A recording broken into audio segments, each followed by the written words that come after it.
The things that Granddaddy did, let's see, early, I remember him raising cotton and corn and wheat and oats. And he was a revenue. When the Depression came, tobacco. But he didn't want to do that for a long time. No. He didn't. But it was a money crop and something we needed, and so he went into tobacco, and that was hard work. Not like it is today. And I can remember handing tobacco to Aunt Nellie over there, because she was the best one to string it. Is that what you call it? String it. Tie it. Loop it. I thought he was a mail carrier. He was a mail carrier. He was also, later. Before that, he was a revenue officer. And he worked with the, what did that say? Wayland was saying. Treasury Department. Huh? He worked with the Treasury Department. And he did a lot of things. That was before he became a mail carrier, star route carrier, carrying the mail out of field. And that was his last paying job, I'm sure.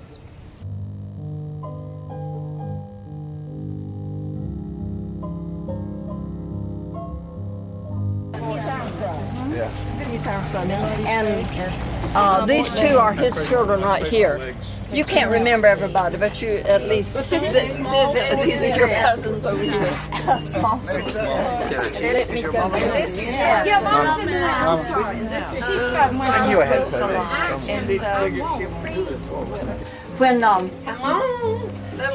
when we grew up down, we'll show you that later, but when we moved up here, this room was the dining room, and everything happened in the dining room and the kitchen, as was customary in those days. And this room, this had a door here. I forget something. The door was over there, not over there. And There was a stove. There was a stove, a wood stove there. Here, a wood stove. And then later years it turned into a kerosene stove. And now, this was the boys' room over here for a while until upstairs. Just a shush up there, just Shush. I can't shush them, they're too loud. This was the boys' room. They had 2 double beds in there, and they slept in here until the upstairs was finished. They moved from the old house down there up here before this was complete, much to Mama's dismay, because she wanted Burrell to finish it before we moved up here, but he wanted to move. Robert, I need you up here to keep me straight. Well, no, I can't keep you straight. Well, Aunt Frances, was this part of the house already done and we added this part? No, all this is the same thing. The only thing that's been changed is that back porch was enclosed into the back part of the house. We'll go through there in a little bit. But the boys slept in here for a while, and that was 5 boys. 5. Well, all of them didn't sleep in here. Where did some of the rest? Walton or Warren slept someplace else. Maybe in that room there. Somewhere back there. And there were 2 double beds back in there. People had double beds in and they slept together. They didn't have everybody separate. And this room, I don't know what was in there. There wasn't a bed in this room at all, was there? But when Nellie was very sick, I remember Mama sitting by the fireplace here and holding her in her lap all night long. Because she had flu. That was a flu epidemic. And that goes along with it. And when I had something wrong with me and had to have my eyes closed, shaded all the time, they hung quilts over the windows to keep me in a dark place. This was my room. And Nellie's room, and this Arnie, would you open that door just a little bit there? This door, this was open space in there, and it turned into a closet, and then years later, this was made into a closet, which really amplified the storage space in the house and made it much more livable. And there's a fireplace. At first Yeah. there was a fireplace. The fireplace. The fireplace, there was a fireplace there. Yeah, and the cute little closets on either side of this. And This one was and open. that one had a little dressing table in it. Mother And it made was the that as a neatest 4-H project. thing. The Tell dressing about table that. was part of a home economics project for me in high school. And I got an A. All Where is right. I don't know, we probably ate it. Now, this back bedroom was really the master bedroom. That's where Mom and Papa slept. There were 2 beds in there, and for a long time, I slept in one of the beds, but I was very small. And this was, I would always look, when I would get up of a morning and Papa had been gone, I would look up on the wall here to see if his gun was hanging up there. Because when he came home from revenue work and whatever, he would hang the gun up on the wall there, and that's how I could tell whether he was home or not, because he'd already be up and out and gone. And we did not have the bathrooms here, of course, at that time. This was open, and there was a door that went out on the back porch at the time. And that back porch is what I said had been enclosed. And that's the only outside addition that's been done to the house. Very well, very well. Okay, in the kitchen there was a wall right here that came out this way, and this was what was called over here a pantry. And this is where it came to, right here. And then they took that out and enclosed the back porch and made it like this. But we had a door that came out here and came on the porch, and there was also a door over here to go in the pantry. And there was a And door we had at the end of the hall too, Mary. Yeah, I told them over there. The big bins to keep flour and cornmeal in. They were, as I remember it, they were right over here. And then later they got moved over there. Later they were over here. When we were kids, Somebody made them in Warren. in Shot glass. or That's agriculture. what they call it. Well, see, I knew one guy. great. That's great. Didn't he get those? Who? Warren. Yeah. I thought he Warren, did. Reverence. I think We mine got to hurry up, has but we're not gonna get started. Okay, all right. they're seeing all this stuff. They got to see. Okay, now we won't come back this way, so I want to tell you. We live down there, but the road came around up here, and Papa found the place on the land that drained from all sides, and so the house was put in the middle of the road that went straight up here. And the way we're going to walk now is to get to the old house the way the road was. So come along down here. The road came down to the house when I From was growing up. from the house, from the road From up the there. road up yonder. Oh, okay. Came right on down here. But now after this house was built, and it was years later that Papa had the road built from the house up to the highway. That came along years later. But this is an old road, and exactly like it was then. Okay, now we're going on down this little way, and Robert or Nellie or somebody. The barns that were up there were not the oldest ones that I remember, but they're the ones that were here when I was a teenager and a little older.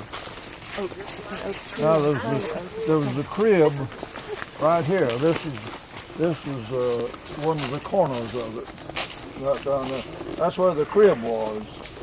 One winter, we grew sorghum cane, and one winter we had sorghum stored in a glass jug about so high, several gallons, at least 5, I'm not sure how many, but a big jug of sorghum molasses inside the crib, inside a pile of unshucked corn, just to keep it, during the cold weather. And Waylon and I got in the crib fighting the rats, with clubs, and they jumped. One of them jumped in the corn pile, and I struck at him tried to hit him, you know, and I hit that jug of syrup. Broke it all to pieces. It ran out into the corn, through the cracks onto the ground. And that was a big loss. But did you get a whipping? I didn't get a whipping, but I got a talking to that I was You'd worse rather than- had a whipping. Yeah. I know. But my daddy said, now boys, when winter comes and you want something sweet after you eat your meal, you're not going to have it because you busted it here. And Mama did make the best syrup cake. That was good. One thing about this crib, they would shuck corn, and I remember the back part of it was partitioned off, and they would put the corn in back, and it was in mounds back there. I never will forget that. But in front of the crib, this is an open place right out here a little bit, and the barn and the stables right there where those trees are. And to have a corn shucking, we'd get the corn out of the field, bring it and put it in a semicircle right around up there. Then we'd have a corn shucking, and neighbors would come and help us shuck corn and throw the corn over in a pile in front of the crib, right here. It shucks back that way, and the corn over the pile, right here in a pile. And so after we got through shucking that long semicircle pile of corn, we had the shucks to carry into the barn. We had the corn to put in the crib. And that's what my friends were telling you about. In the crib, we had two sections. One where we kept the corn that was still on the cob, and the other section where we kept some that was shelled, you know, ready to give to the horses. And what would you do with the cobs that you took What? to the barn? The cobs that you took to the barn? No, the cob. Oh, you just shuck them. I'm sorry. We just we didn't do anything with the cobs. No, Didn't but you? the corn was still on Still it, on it. Robert, when you put it in there. That's Oh, what yeah, she meant. yeah. I see. And I'll tell you how you gonna tell how you got it off? The corn when you got ready to shell it? You tell me. Well, you tell that. Well, this is about the only thing I can remember. We had a corn sheller that was up so high, about that big, and it had a big wheel on one side, and you turned it like this. You put the corn in, whichever one end, and the corn, it shelled the corn off, and the cobs went one way and the corn went the other. Okay, it was at the front at the door, and I was shelling corn one evening down there by myself, and I was shelling corn, and I had on a dress, you know, I was little. Of course you had dresses. You were a And girl. that wheel, the handle on that wheel come around and caught in my dress. And that thing, it throwed me, turned the thing over, and I finally ended up falling out the door. But the sheller didn't fall out the door. And it like to scared me to death, and it's a wonder it hadn't killed me. Yeah. I was hard-headed, or it would have. Wait a minute. You're so different from all Wise, hard-headed. But I tell you right now, that I won't ever forget that. It like scared me to death. Well, the barn that was built here was built when I was almost grown, I guess, about that time. And we had on that side of the barn was sitting right in here. And on that side of the barn there was two stables for horses or cows, and two on this side. And those shucks, we had a hole through the wall on the inside of the barn. We could push some shucks into the cows and fodder up in the law that we fed to the horses. And they had a lot of mice, as you can guess, in those barns and cribs and stuff. And one thing I remember about fighting the rats. the horses were stabled on this side of the barn, and and at nighttime, Waylon and I would get us lighted knot, some flare, and get it ready.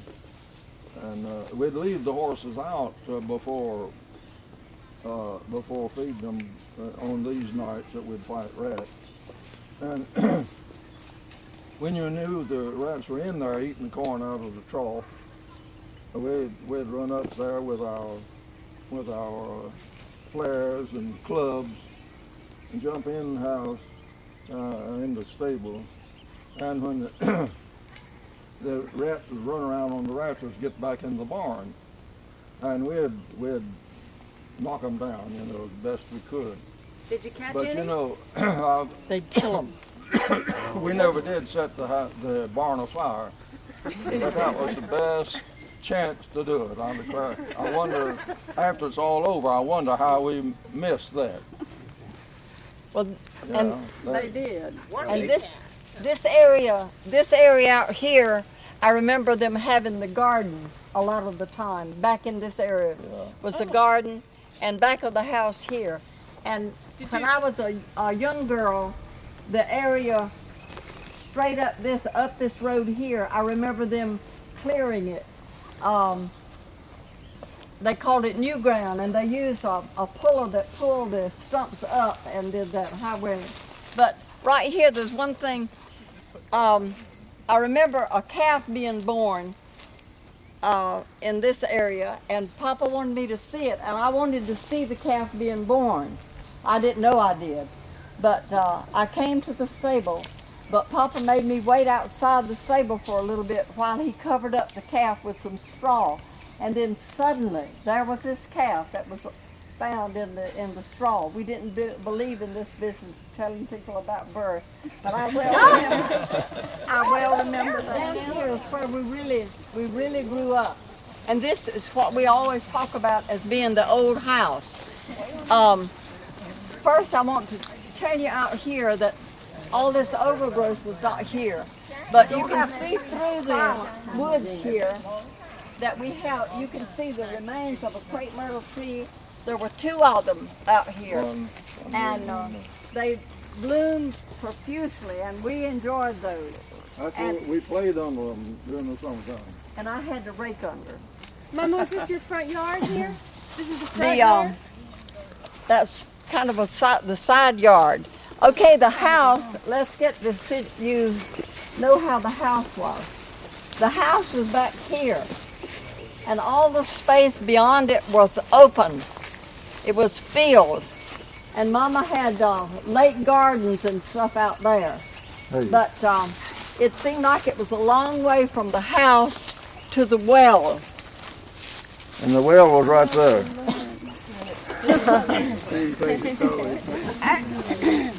Actually, the house came further over here when we were living in it. And we went from the well to the house, and then there was a beautiful grapevine out here that had purple bunch grapes on it. And in this area was the area that they made the wood pile, that they prepared little sticks of wood for the wood stove to cook with. Mama used that to cook with. And also that's where the wood pile was for the wood for the fireplace, isn't it, Robert? Yeah. And it seemed like then it was a long, long way. But in the fall of the year, they would cut up this wood that we call stove wood, and they would make it, put it in a pile, and it would be way high because it had to last through the winter time. The old foundation is still here, a lot of it. What you see here is the foundation of part of the house, but it was bigger than that. This was made later when they wanted to make it into a tenement house. What you see right there, but it did extend further over. Mama, was the kitchen separate from the house? No, the kitchen was not separate from the house. Not to It start had with. a big fireplace at the end of the kitchen down here, and then a big fireplace right over here in the living room. You can see where that is. We got some of the rock out of it.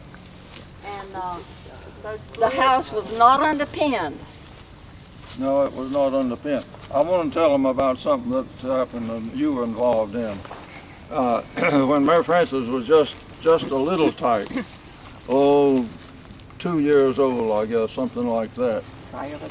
Mother had a Singer sewing machine with little wheels on the 4 legs of it that we could push from one place to another in the house. And the floor, of course, was rough.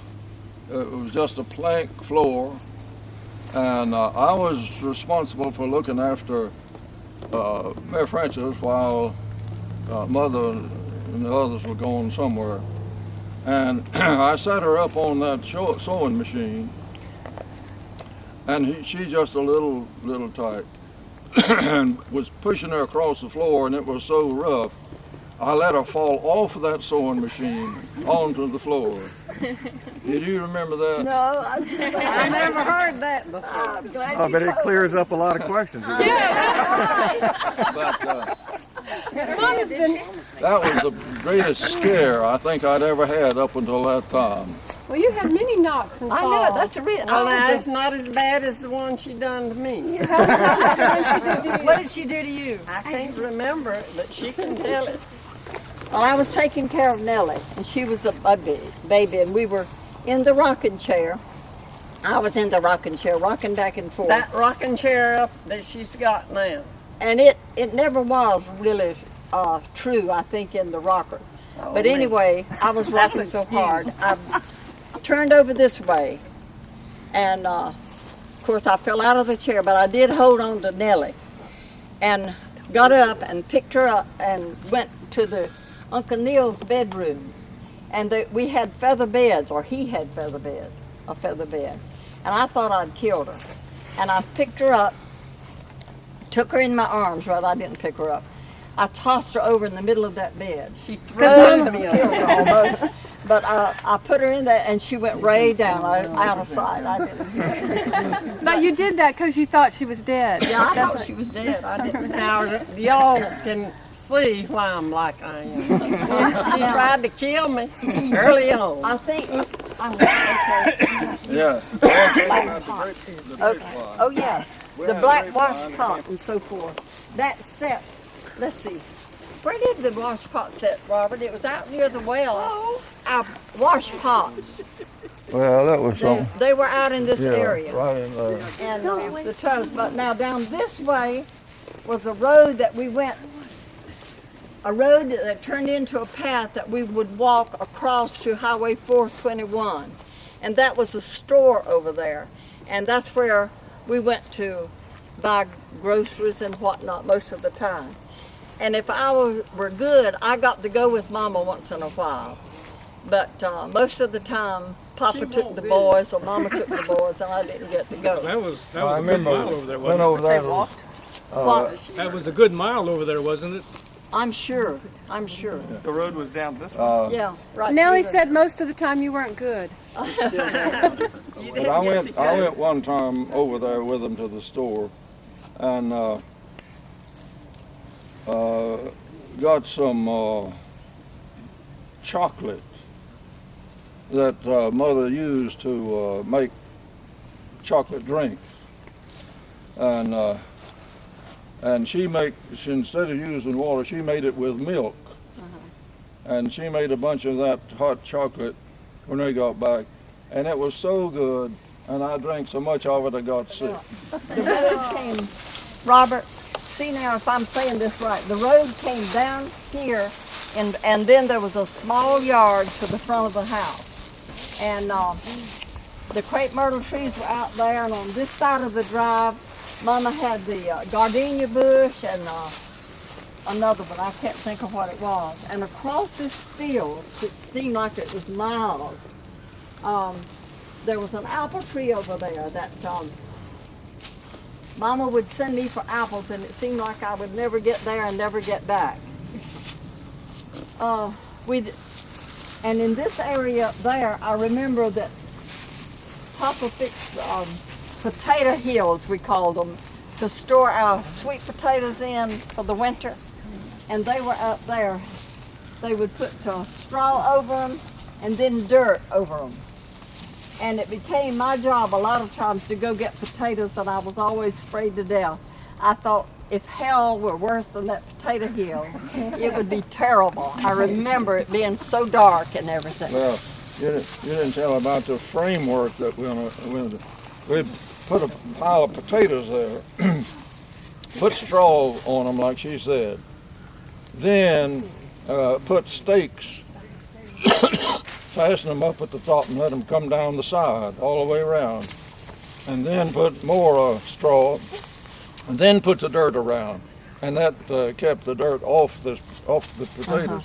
We left a little door for Mary Frances to go in there and get scared. But this area right down there, all this was cleared land. But Robert can tell you about the old barns. Where's Mary Frances? Yeah. I'm right here. Okay. I can remember the old barn. A granary. Some people call them cotton houses, but that's where Papa kept his grain if he had grain.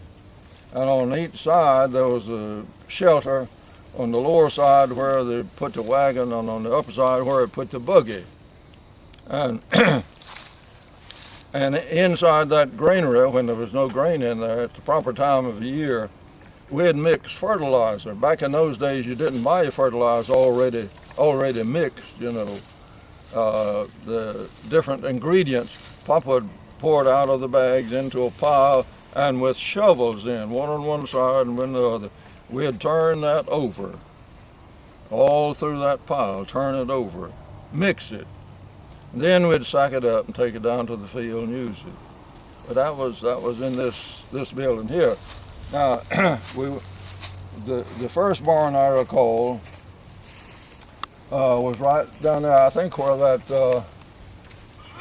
where that vacant place is. And we had a barn there, and right across the barn yard, we had 2 stables for cows or horses. And one summer, and upstairs under the roof of the barn we'd store the fodder. Downstairs more fodder and other stuff. But one summer there came a cyclone through and took the top of that barn off and deposited it way down there in the field. Some of the fodder we found down at the back side of the field next to the creek down there after it was all over. But I remember that so distinctly. It's hard to remember, to see, looking at the farm now, that all this space back in there was a farm. That was our livelihood. And it had the road that came here made a left turn and then a right turn to go down kind of the center of the field. But it's hard to visualize that now. It was a long ways to the back of the field. It was a long way. That cyclone, I don't remember. I remember about them trying to build back the barn, and they had those long staves, they call them the shingles, and some heavy shakes, I think they call them. Well, shakes, but they had those stacked up, and I was playing on them. And on top there was a round piece of wood, I guess a sawed-off tree or something. Anyway, I fell, and that wood hit my head, and I was knocked out, and my ears bled, and that's why I'm feeble-minded today. But that's the only thing I remember about that barn. But now let's talk about a little bit over here and not have to. Now, I don't have a story to blame my feeble-mindedness on. Just think what she'd be if she hadn't had all that. This is the last part of this tour, so we can go on and get to the fellowship hall.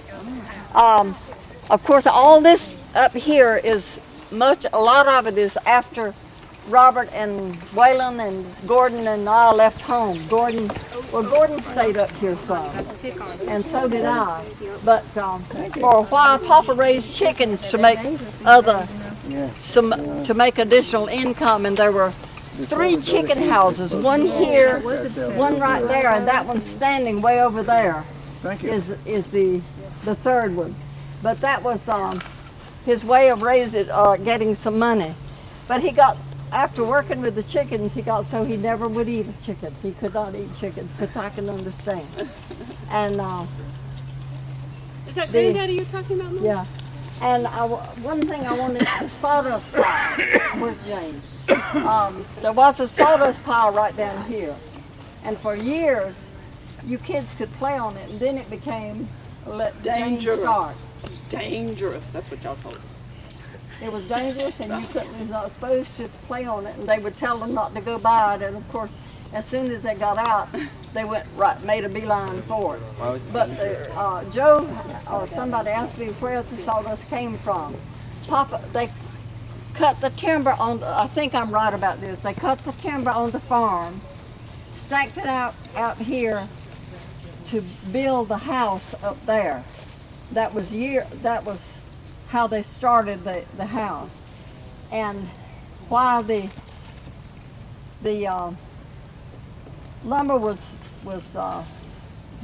just before some of it had been used, Uncle Bud's house burned.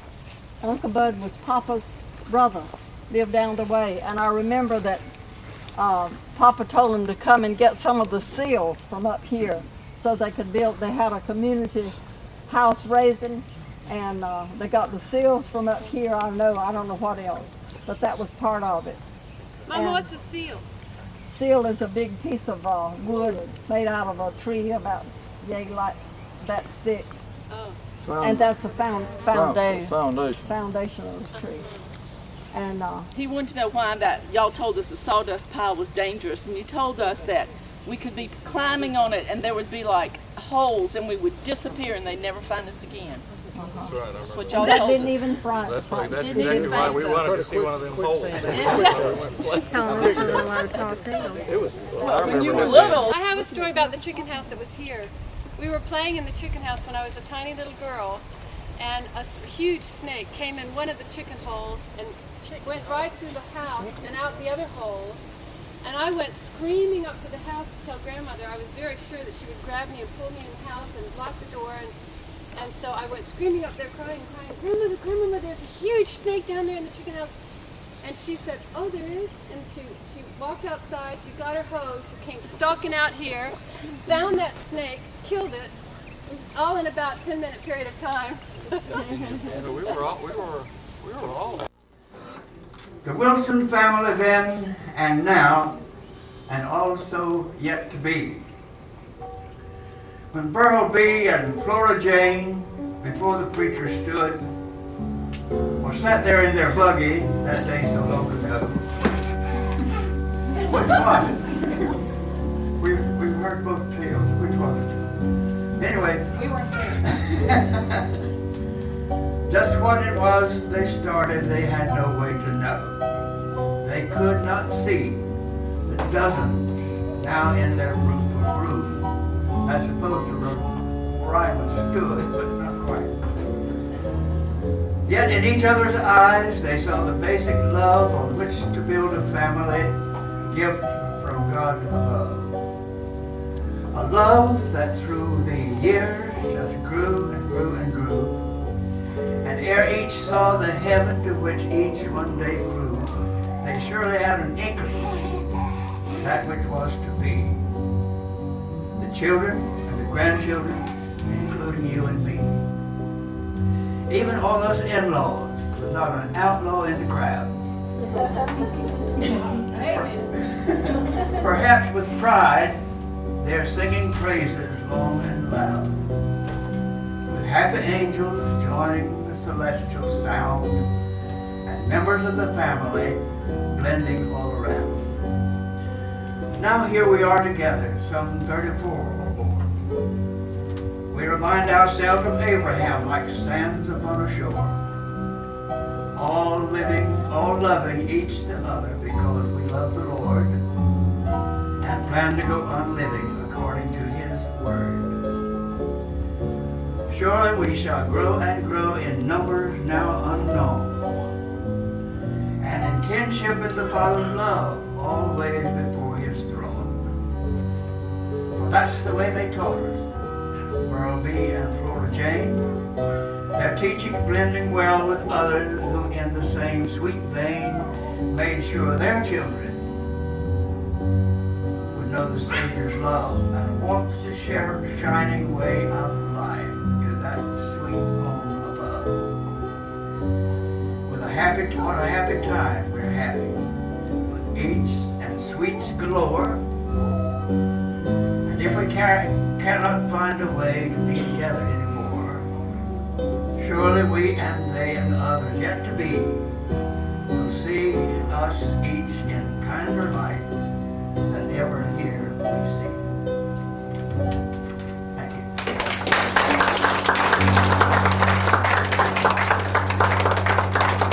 The oldest child of Burrell and Flora Jane was Waylon, and his wife, Mary. I'd like for Mary to come up, and Sue has a corsage to fill for you. You don't have to. I'll come. This is Aunt Mary. She came from Charleston today. And we'll be recognizing family groups later. Okay. I'm so glad you came. Glad Mary Sutton brought you. I was going to do this in order of age, and I'm not sure what's the next. Gordon? Uncle Rob. Oh, yeah, Daddy. Your father. Thank you. Your Uncle Robert, or Brother Robert, or whoever he is to you, is the next oldest. And his wife, my mother Evelyn, is the sixth.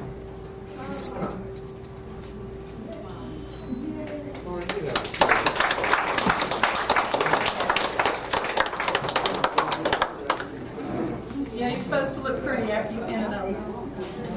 The next oldest is Mary Frances Watterson, and you've already met her husband, Joe. Yay!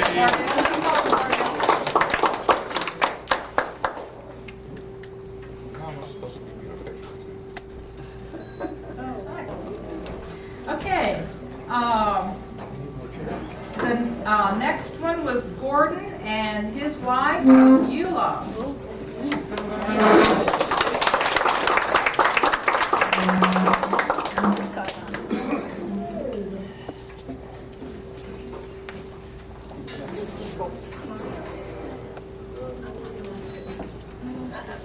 And the next oldest was Warren, and he and his wife, Edith, are both deceased. And I want to say at this time, at each of the great tombstones of immediate family members, our aunts and uncles, grandmother and granddaddy, and grandmother and granddaddy's parents, and grandmother and granddaddy's brothers and sisters, there's a plant like this. And Mary, this plant is for you, and we'd like for you to take it back and let Mary Sutton plant it for you in your yard or somewhere that you would like for it to be. And this is a perennial. If you just pinch the blossoms off, it'll come back every year. They say. They do. They do. The next oldest was Walton, and his wife is Charlotte. She's sitting over here.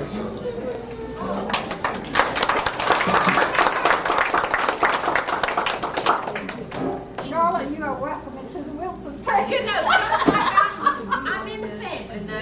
Yeah. It's about ask one. Oh, I see.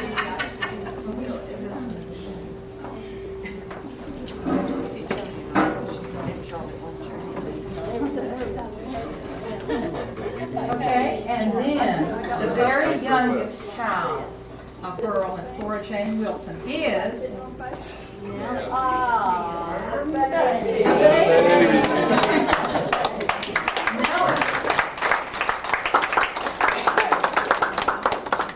and her husband Paul is with her too. Hey, Paul. Okay, so we'll recognize the rest of the family groups a little later. And And Daddy, if you'll come on up and ask the blessing on our meal and on our day. And how we're gonna do that after that? Well, after he asks the blessing, we're going to eat. Now may we bow our heads for prayer. Our Heavenly Father, we're so thankful for the privilege of being here today and enjoying the fellowship one with another. These are kinspeople. Lead, we pray, Heavenly Father, in all of the days that are ahead for us. And for some of us, there'll be very few. For many here, there'll be longer. May thy blessings attend us, dear Lord, to your glory, to your glory.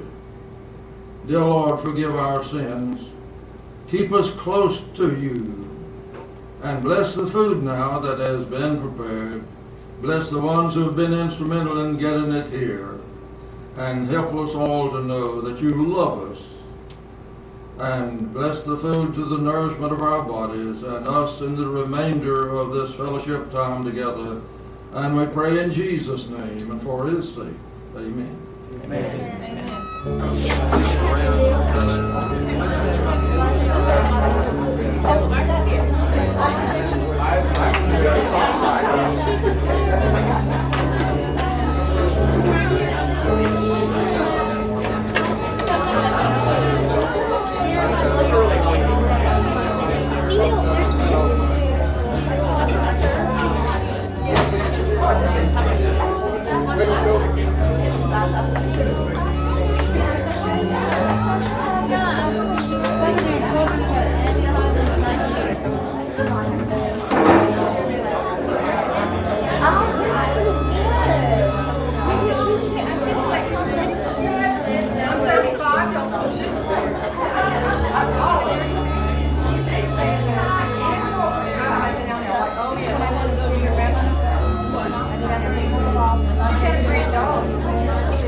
Those screwdrivers, the things that she used working on watches.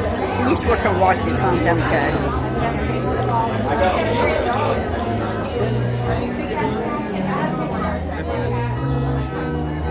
These are true pair watches. He was watchmaker. Or he did watch repair as a side job.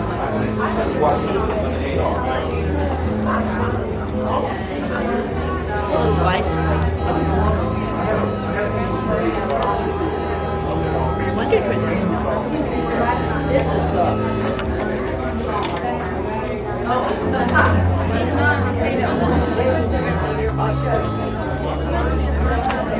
this is did this to get the seeds out of cotton, make quilts. You dig it. And put it in the quilt. This is the most beautiful. This is grandmother's calling card. And it folded over and it had her name printed on the inside.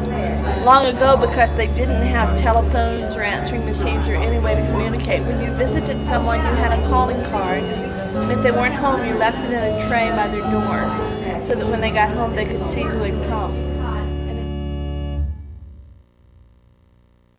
Okay, we were going to start with Gordon's family. And his wife, Eula, who you've already met. His oldest daughter was just up here, Gabby, Jane. And Jane, go ahead and stand. And Tina and Tony are her daughters. And Faye. Their husbands, Tina and Tony's husbands, could not come. They're still in Austin, taking care of the dogs. What? They might get in the way.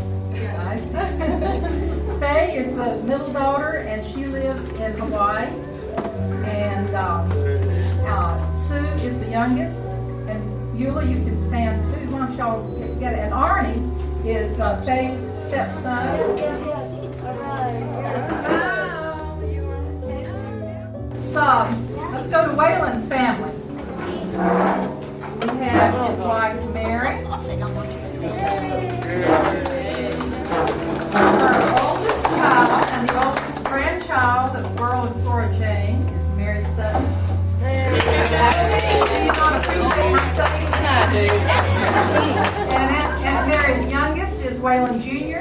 and his wife Susie, and their two daughters, Danielle and Ashley, are here. And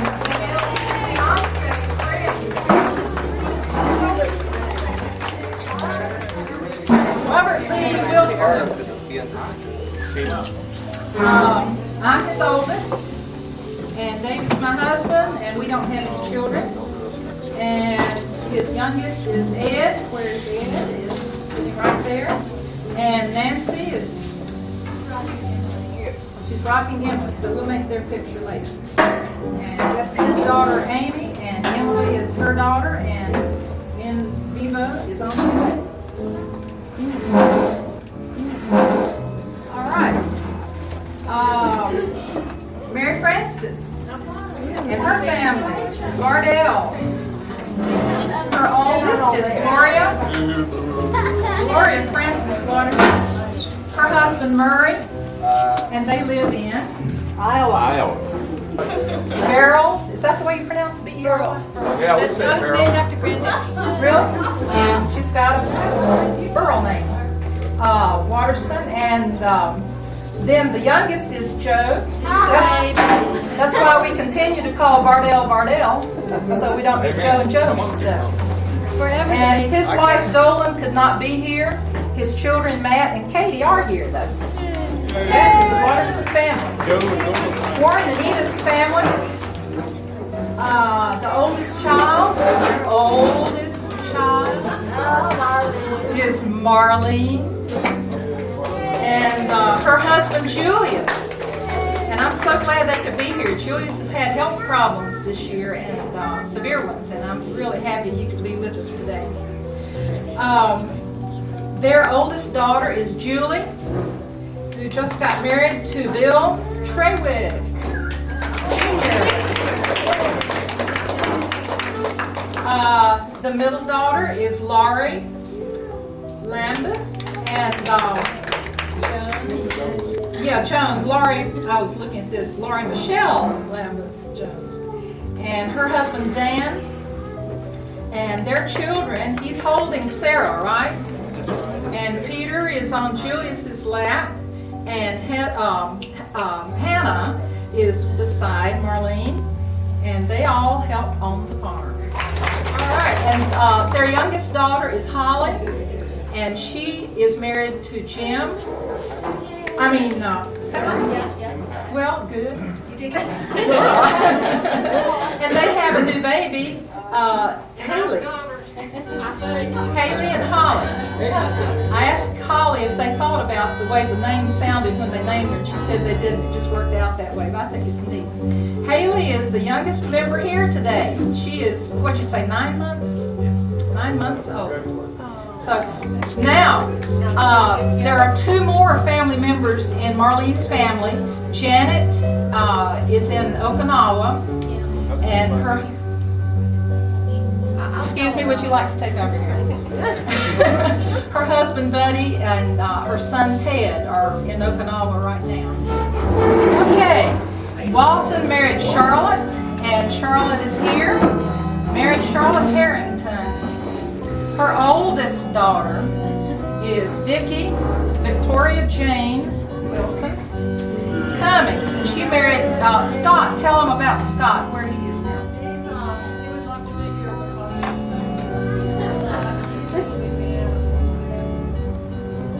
Maneuvers, yeah, he's in the Army. What rank is he?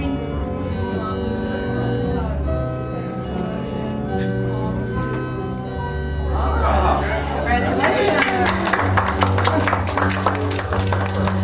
Their two children are here, Hank and Lauren.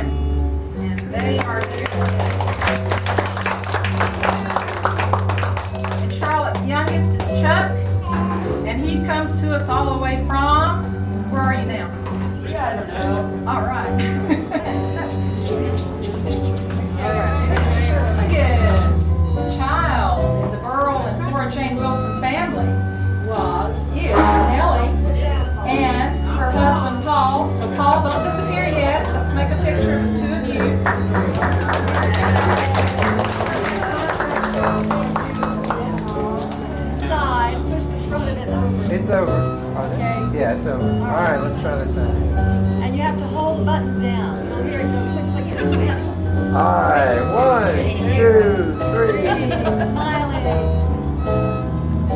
It's making a weird noise. That was it. That was it. Again today.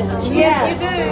Smile, Aunt Mary. Everybody look this way, please. Charlotte, everybody smile real big.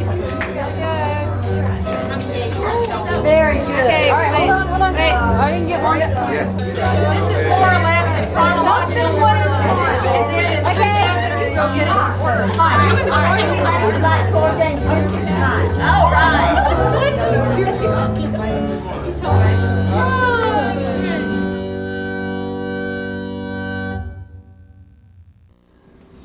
Tell us where your parents lived when they were first married. Where did they live when you were first married? Your parents? They lived in I think it was just a little cabin on the farm near Grandpa and Grandma Wilson. In a it must have been a very small house.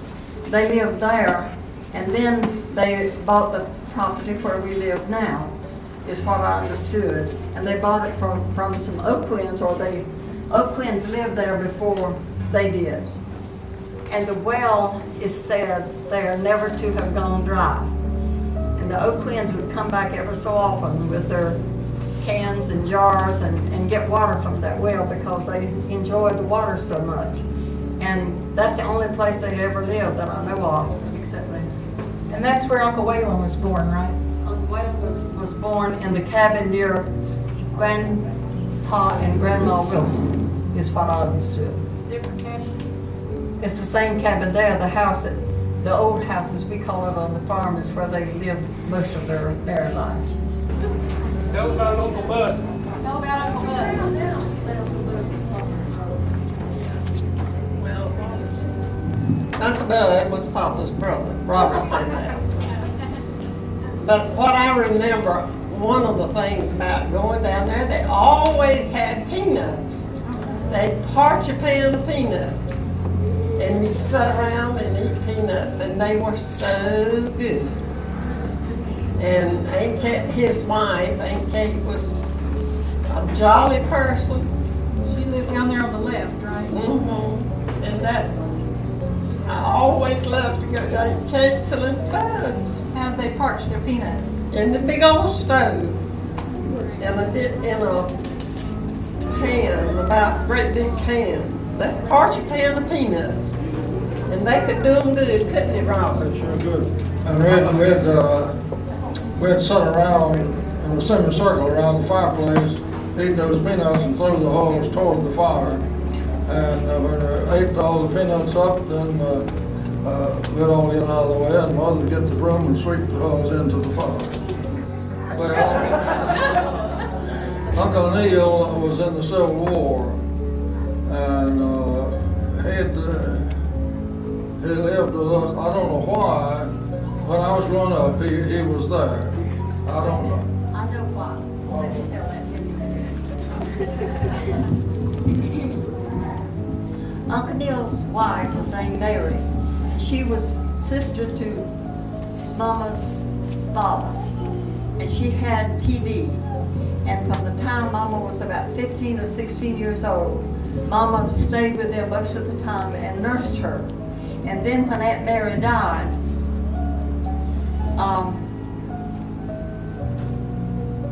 I remember that Mama said that when she died, that Uncle Neil made her casket, put it on a wagon, and they brought her up to Hollow Springs Cemetery to bury her. And he walked behind the wagon, and Mama said he didn't take his hand off that casket all the way from home up to the church. And I guess after she died, I don't know why, except that Mama and Papa took Uncle Neil in. And that's what I remember about them taking him in. Now you talk about him. Well, he had a room in our house in which he kept his chewing tobacco and his old shotgun. And he'd tell about being in the Civil War a little bit. He wouldn't tell much. And but he'd tell enough for us to know that he was there.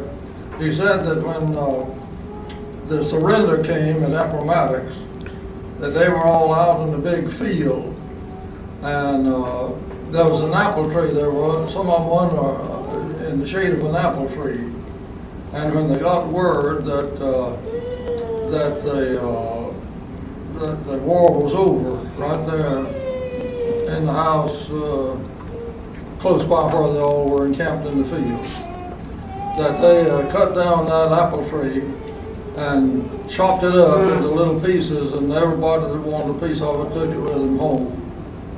And I remember us telling one time about being up at Norfolk there during the war, and he was there during the time when those ironclad ships were fighting, and he went up to one after the fighting was over and stuck his head in the indentation that a cannonball had made in the side of that ship, and his head went in up to his ears, he said. And that's about the extent of what he would tell us about his experiences in the Civil War. But I remember him best as being an old person there at home who, when I'd get to go with him over to Amber's store or some place like that, we'd cross the creek, he'd take his old felt hat down, and we were both thirsty, and dip it in the creek water, and use the roll the brim of his head up into a kind of a cup, and we'd get a drink of water that way out of the creek. And one other thing I remember Uncle Neil saying or doing when the First World War was over. Uncle Neil got out a shotgun, marched out to the edge of the field there close in front of the house, threw it up to the shoulder and fired away. And then marched sedately back into the house, hung his gun up. That was his way of celebrating the fact that the World War was over. Didn't he name you? He named me, or yeah, he did. After his favorite general, Robert Lee? Yeah. After that Confederate General, Robert E. Lee. The things I remember about Uncle Neil, he was going down to visit, and he went through the road, through the property there, going down to Uncle George's, and he fell and he broke his ribs. And I know that when we got back to the house, Mama was chiding him because she said, "You ought not to have fallen on your ribs." And he said, "Well, I had my fingers hooked in my galluses, and I fell, and I couldn't get them out fast enough to crush the fall." So that's how he fell. And you know, when I'm walking now, the doctors keep telling me, "Don't fall, don't fall." I think about Uncle Neil and falling. I got no galluses to hold.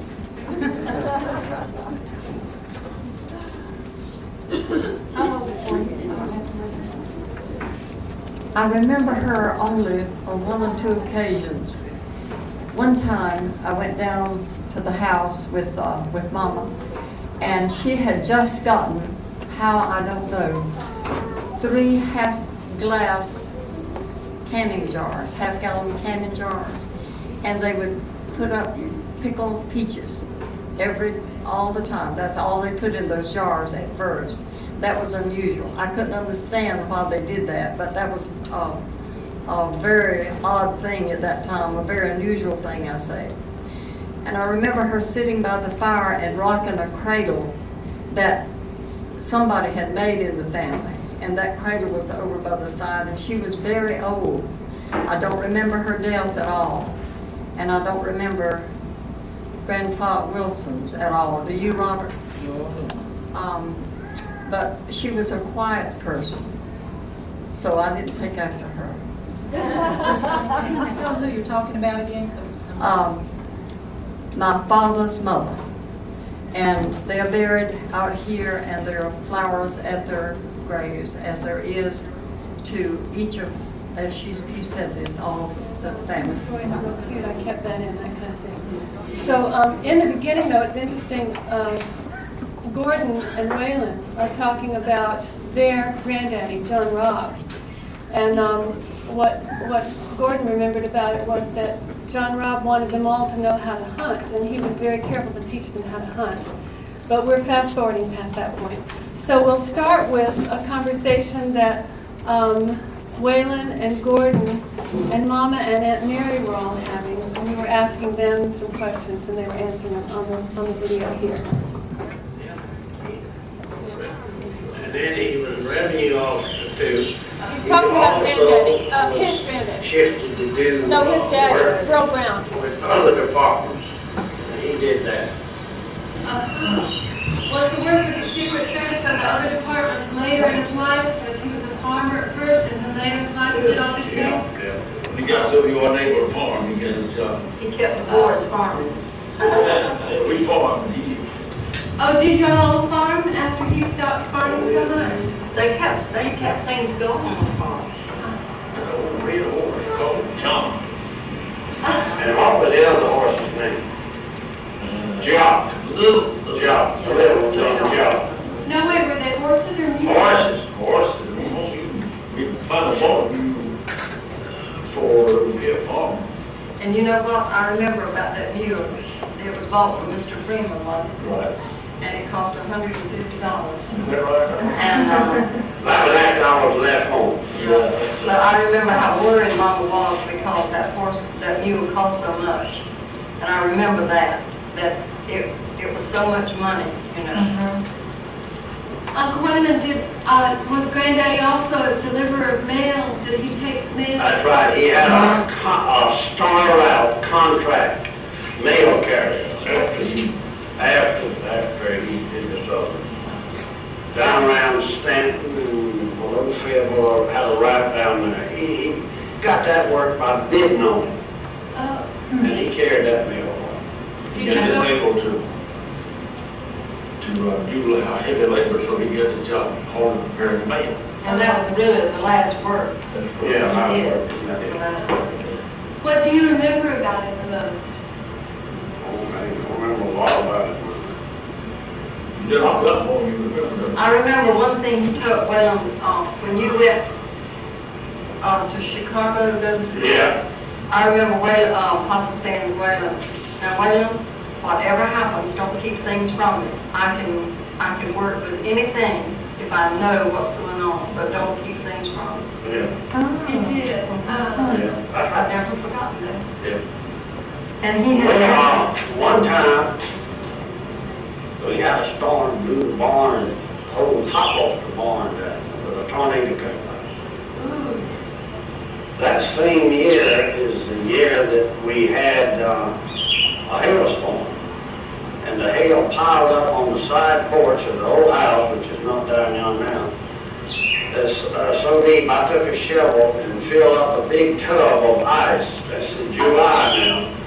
And Robert and I took that. You went in on that word. Yeah, they got 4 years old enough to remember that. And we made ice cream in July. That's how much hail was on it. Of course, that hail, what a big slide that went across here. It was great wind, it tore up things pretty bad.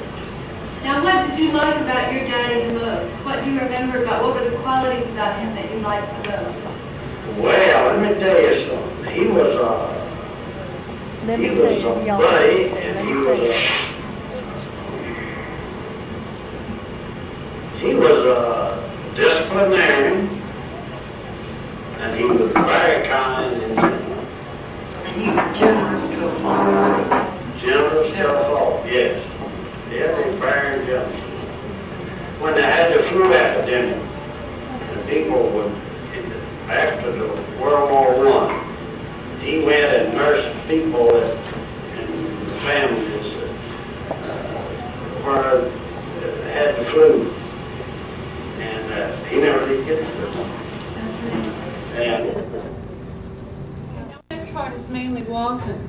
As I said, there's a lot more of Walton and there's a lot more of Gordon. I wish I could have played more of Gordon. We were trying to keep this part down to a shorter amount, so I had to cut down on everybody. But if you want to see more of it, we thought we could play more at the end of the day, or right before everybody leaves here this afternoon, or we could just start playing it and you could hear more. But anyway, this section is Walton. It was hard the recording wasn't so good here. It was hard to hear from background noise with Walton, so this is a short part, but it's good.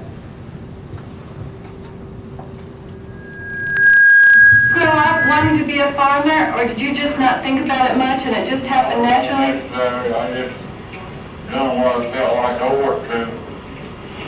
Everybody else was gone. I felt like I needed to stay in to help my daddy out, so I want to go more youngers around to do it. Let me tell y'all that your grandfather, Walton's daddy, I always thought he was a pretty fair man, because when Walton was in high school, he skipped school one day and went to Sanford and fooled around all day, and he was coming back to go to school and catch the bus and come home, and his daddy was the guy that came along and he was thumping him, and his daddy carried him down to the schoolhouse. Said, you take care of him, said he was in your charge. I should say that Walton was having a hard time being understood because he had had surgery. What was it, Mom, on his larynx? So he had healed from it, but he was having a hard time. Vicky was in charge of the youth up here, and she called and told me to come up and help her put on the serves on my rig. And I walked out of the house, and Walton was lying on the couch, and I got up as far as Lathan's house, which is the next house to us, and I had a car trouble. And I got in Lathan's yard, and I got out of the car and went in and called Walton. The phone rang out, and he never did answer. So Lathan brought me up here, and Vicky carried me home, and when I got home, you can imagine how cheerful I was when I dashed in that house, and Walton was still lying on the couch, and I asked him, I said, Walton, didn't you hear that phone ringing pretty soon after I left him? He said, yes, I did. So I lay there and thought, and I couldn't imagine a soul in the world I wanted to talk to, and I wouldn't answer. That's the truth. I'll say one thing about Daddy. He complained because Mama likes to shop, and he said, Charlotte, don't buy me any more clothes. I have enough clothes to last till I die. So every time she got him something, she would say, either just tell him you bought it because he would take it, or she would just slide it into his wardrobe. And one Sunday he was getting dressed, and he came out in this shirt, and the sleeves were down here, way below his arms, his hands. And he said, Charlotte, where did this shirt come from? And she said, oh, you don't remember, you've had it for years. And he looked down, and it was hanging off of him. He said, oh yeah, that was when my arms were longer. Daddy picked up cans and trash along the roadside. Many of y'all may know that. I didn't have seen them. I know David saw that. Under the barn, and for years collected cans and wouldn't sell them. And that was a big thing with Mama. She wanted him to get them cleaned out and sell them. And he kept waiting and waiting. And one time I was home visiting, and Mama had heard that aluminum was selling high or something. So she said, quick, go find your daddy. He's probably up at Lathan's, and tell him you'll go with him to sell the cans. So I jumped in the truck and drove up there, and he and Lathan Norton were sitting out under the tree, looking at a lawnmower that Lathan was going to fix. And I said, Daddy, we've got to hurry. The aluminum recycling place is selling, aluminum for like 30 cents a pound or something, and it's the highest it's ever been, and it closes at 4. If we hurry, we can go get your cans sold. And Lathan Norton, who is crazy, he will say anything. He looked at Daddy and said, quick, Walton, I'll get my shotgun to ride with you to get the money to the bank. And Daddy sat there for a minute because he never moved fast, and he said, well, if it went up to 30, it'll go higher, so I'm not selling. Go home and tell your mama I'm not selling. So sure enough, he kept picking them up and collecting them, and after he died, Mama and I sold the cans, and we become wealthy from that, you know. But it took us three loads, Mama, in the pickup to get them sold. And that was with them being crushed. Who wrote Shotgun? Well, we were real brave. We just went, you know. I have a story about Uncle Walter. He was in the hospital and having this operation. And after the operation, he couldn't talk, but he had a pad of paper and a pen there. Well, Aunt Charlotte and Vicki went to socialize and keep him company and cheer him up. And of course, he couldn't talk, so they sat in the room chattering away, having a great time. And he listened for a while back and forth, and then he signaled that he wanted the paper and pen. And Vicki said later that she thought, oh boy, he's going to communicate. And he wrote on there and then handed it to him, and it said, don't y'all have some shopping you want to do? Some of y'all know that Mama has never really fit into the Wilsons. She's been left out for many years, and I think and because of that, you know, I've been kind of ostracized, but my cousins have been good in the last few years accepting me. But I think it all started with Aunt Nellie's wedding, which was a early traumatic thing in my life because I grew up there, you know, at the home place. That's where we were living, and Aunt Nellie was there, and she was my Aunt Nellie. And I just could not imagine her giving her up. Excuse me for crying about it. I can't even believe it now. But we went to the wedding, and I was, what, 4 or 5 years old, Mama? Yeah. And so we go into the wedding, and all the Wilsons are there, which didn't seem odd for me because everybody would come visit, you know, and it was great fun to me to have the cousins come, and I didn't know, I really didn't fit in. I thought I was one of them. And so we get to the wedding, and Mama walks in, and I think she said Uncle Warren, and bless his heart, I teased him about this all my life. Uncle Warren was an usher, and Daddy was giving Nellie away, and I was young, and I didn't know what that meant, giving her away, you know. And so we go in, and this is our home church, you know, and Uncle Warren said, where would you like to be seated? And Mama said, I'd like, you know, with the family up there beside Mary. And Uncle Warren said, no, that's for the family. I can't put you up there. Let me put you back here on the back row, and if I find out different later, I'll come move you. So I didn't know that this had happened. You know, I thought this was good being on the back row because I like being on the back. So we were seated on the back row, and Mama was a little tense because she realized that people were thinking that the Wilsons she'd had a falling out with the Wilsons. And then, too, she said she was real scared that Uncle Warren was going to come to his senses and come move her later on. So we're sitting back there, and everything's lovely, you know, and I'm having a pretty good time seeing a wedding. It's one of the earliest weddings I can remember being at, until here comes the bride, and it's my Aunt Nellie and Daddy. Daddy was giving her away. And it didn't dawn on me till I got to the front of the church, and Uncle Robert was marrying them, which he forgot too later, but you know, that's another story. He married them, and he said, who giveth this woman in marriage or something, you know? And Daddy said, her mother and I. Well, I heard it clicked in, give, and I thought, they're giving her away. And it was just more than I could bear, so I let out this sob, and I think I yelled, you're not giving my Aunt Nell away. Didn't I, Mama? From the back row. So Mama was trying to muzzle me and quiet me, and she put her arm around me to comfort me and tell me it was going to be all right. And I had on little white gloves, because we always wore gloves back then, and Mama looked down, and there was a little thread hanging from my gloves, so she reached down and pulled that thread, and all the fingers in my glove unraveled.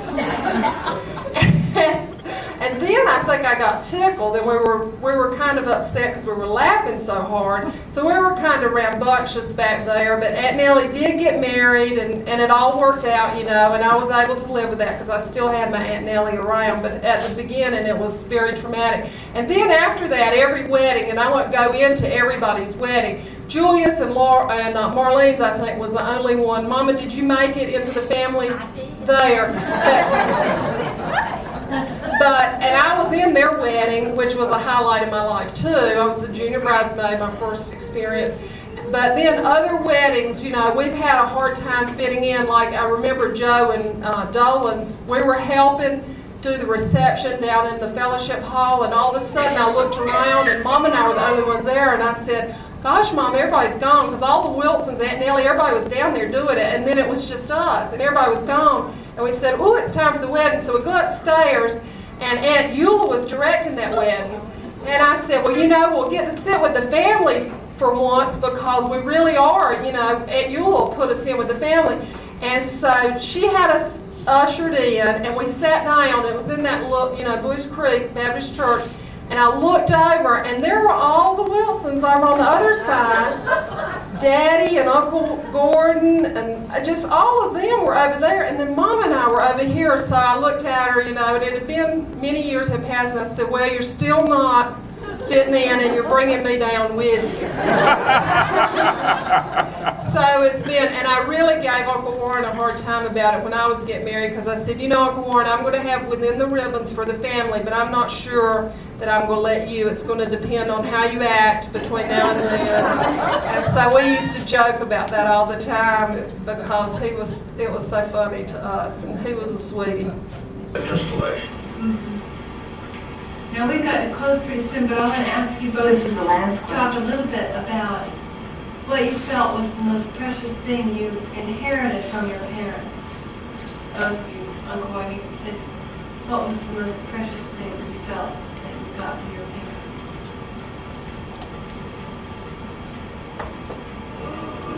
I can answer that. I know when I decided to join the church, I asked Mom if what she thought about it. You know, I felt like I wanted to join the church. And she told me, she said, well, you'll know. She said, you'll know if you should do it or not. And all. And she said, you just go however you feel about it. And Warren and I were painting one section, and Gordon and somebody else were painting the section next to us. And we were painting along, you know, and then suddenly Warren says, look here, you can see this line where from now on it's just a real good job. We just did a real good job, just this line here.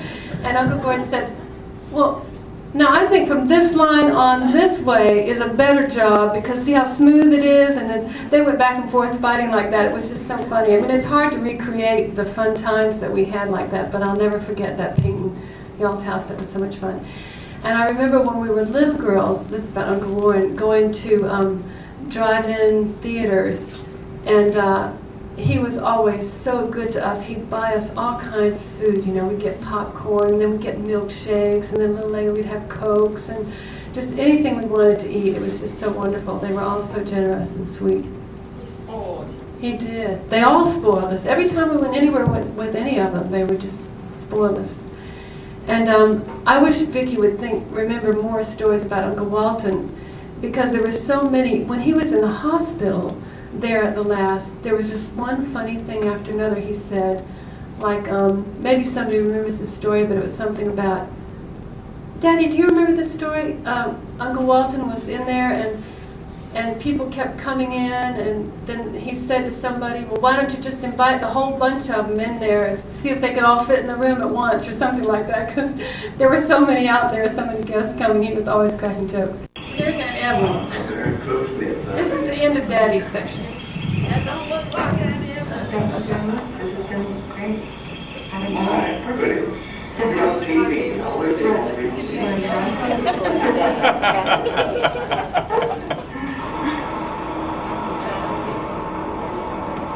Talk about what's called. Nothing to change the rules.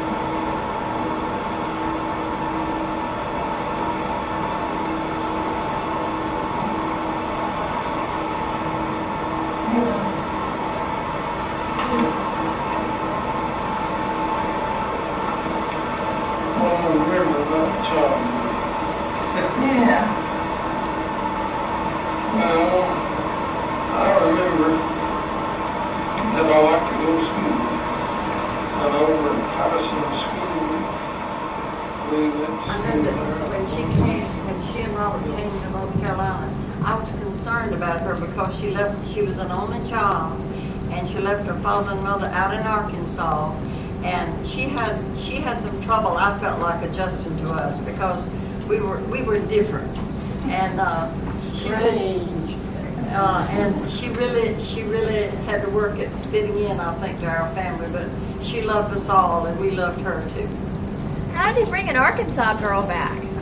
Well, he went. Daddy went to the seminary in Fort Worth, Texas, and that's where grandmother and granddaddy and mother were living at that time. And in fact, granddaddy was going to the seminary. Mother was going to the seminary too, wasn't she?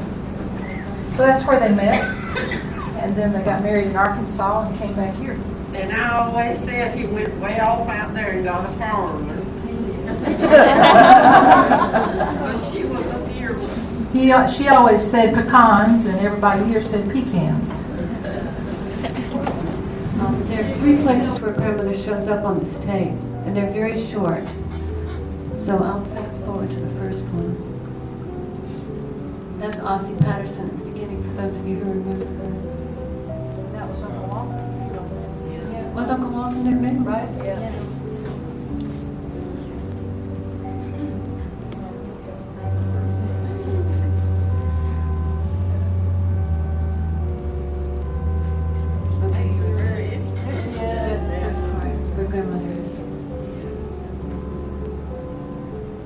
What year was this?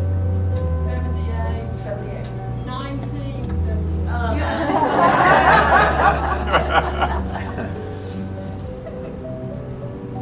That's the one that died on her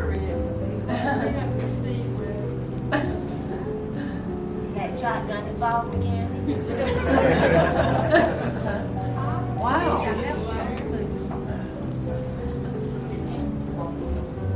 Charlotte in there. There we go. There's grandmother again.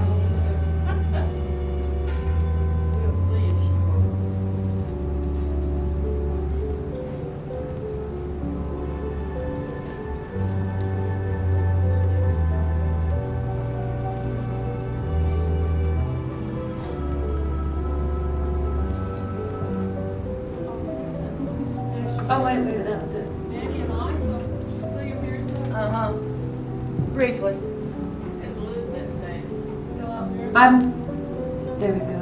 Those are the same dresses they wore to Gloria's wedding also. They did look familiar. I made That's the last one of grandmother in that one.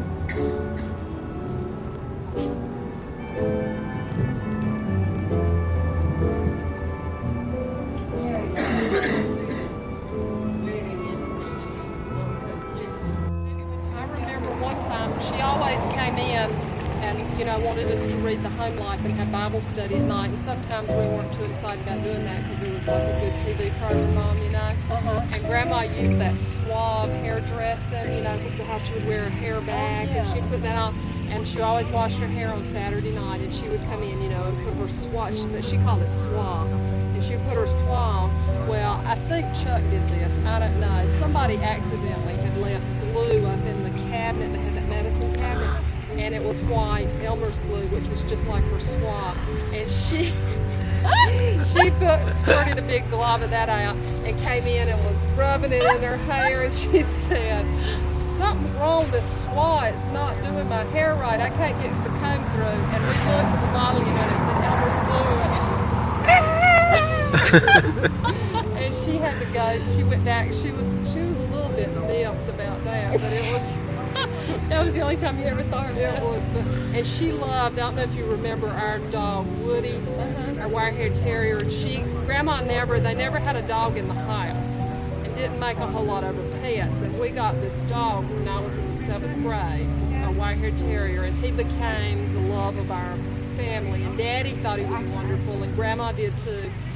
After a little bit of time, and she every day while we were gone to school and Mom and Daddy were gone to work, she would spend the day with Woody, but he would be outside, and she would fix him a sandwich. And so when we get home from school, she would tell about her day, and she'd say, "Now for lunch today, Woody and I had chicken sandwich," or "Today lunch was a pork chop biscuit," and it was always Woody. And after she had broken her hip, and was living with Aunt Mary Frances, she would come and spend weekends and some time at the house. and Woody died, and he was about 11 years old. I was a junior in college when he died. And Grandma was so upset. Mama came through the house and said, Woody has died. He's out front at the front porch, and Chuck's going to get him, and we're going to take him down and bury him. And so they left her in the house and went to take care of all this. And when Mama came back in, Grandma was gone. And she was walking with a walker, and she really wasn't supposed to be walking much. And she had gone, Mama said it scared her to death because Grandma was out on the front porch with that walker looking for Woody. She wanted to see him one more time before he was buried. So he was real special to her. And Nellie, I'll never forget, because on Sunday afternoons we'd make ice cream a lot. And Nellie, Daddy would be turning the freezer, and Nellie would say, because Woody would stand beside the freezer, you know, like, and Nellie would say, you might as well back off, you're not getting any of this. And Daddy would scoop up the first bowl of ice cream. And Nellie would just go,